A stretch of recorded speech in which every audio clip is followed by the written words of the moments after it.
তো গাইস, আপনার প্রবাসের অভিজ্ঞতা যদি একজনকে মোটিভেট করে, একজনকে সতর্ক করে, একজনকে সচেতন করে, তাহলে বিষয়টা কেমন হয়? হ্যাঁ, এটা বলার জন্য আমাকে 2 মিনিট সময় দেন। বিষয়টা হচ্ছে, বাংলাদেশ থেকে আমরা বিশ্বের বিভিন্ন দেশে আমরা বাঙালি প্রবাসীরা আছি, বাঙালি ভাই ব্রাদার থাকি, বসবাস করি কাজ করার উদ্দেশ্যে। আমি নিজে যেমন আছি তুর্কি সাইপ্রাসে। তো আমরা যখন বাংলাদেশ থেকে আসছি, তখন বিভিন্নভাবে দালাল দ্বারা প্রতারিত হয়েছি। আসার পরেও অনেকে দালালের দ্বারা প্রতারিত হয়েছে, তাই তো? তো আপনার এই যে দালাল দ্বারা প্রতারিত হওয়ার যে গল্পটা, যে ঘটনাটা, যে অভিজ্ঞতাটা, এটা যদি আপনি কাউরে বলেন বা কারোর মধ্যে শেয়ার করেন জিনিসটা, তাহলে কী হবে?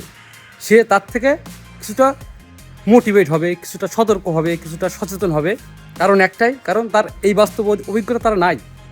তো আপনারা যারা আপনাদের বাস্তব ঘটনা বা বাস্তব অভিজ্ঞতায় দালাল দ্বারা প্রতারিত হওয়ার এই যে অভিজ্ঞতাগুলো শেয়ার করতে চান, তাহলে স্ক্রিনে দেওয়া এই যে হোয়াটসঅ্যাপ নাম্বার অথবা ইমেইলে আপনারা আমাকে মেইল করতে পারেন, লিখিত আকারে অথবা ডাইরেক্ট অডিও রেকর্ডিং করে। আপনাদের বিভিন্ন ধরনের সাথে ঘটে যাওয়া যে বাস্তব ঘটনাগুলো, এইগুলো নিয়ে আমি ভিডিও তৈরি করতে চাই। অনেকটা আপনারা ভূত ফিল্ম শুনছেন, অনেকটা ভূত ফিল্মের মতো করেই। তারপরে যদি চান, আমাকে ঘটনা পাঠাতে পারেন স্ক্রিনে দেওয়া এই নাম্বারে। আর বিশেষ করে যারা তুর্কি সাইপ্রাসে আসার জন্য বিভিন্নভাবে প্রতারিত হচ্ছেন, তারাও চাইলে আমাকে ঘটনা পাঠাতে পারেন। তো আমি আপনাদের ঘটনার জন্য অপেক্ষা করে বসে থাকবো, এবং আপনাদের কাছ থেকে ঘটনা পাওয়ার পরেই আমি ভিডিওগুলো স্টার্ট করব। আমার প্রতিটা ভিডিওর মূল উদ্দেশ্য থাকবে কোনো না কোনো প্রবাসী, কোনো না কোনো দেশি ভাইয়ের বাস্তব জীবনের অভিজ্ঞতা। যাই হোক, আমি আপনাদের জন্য অপেক্ষায় আছি।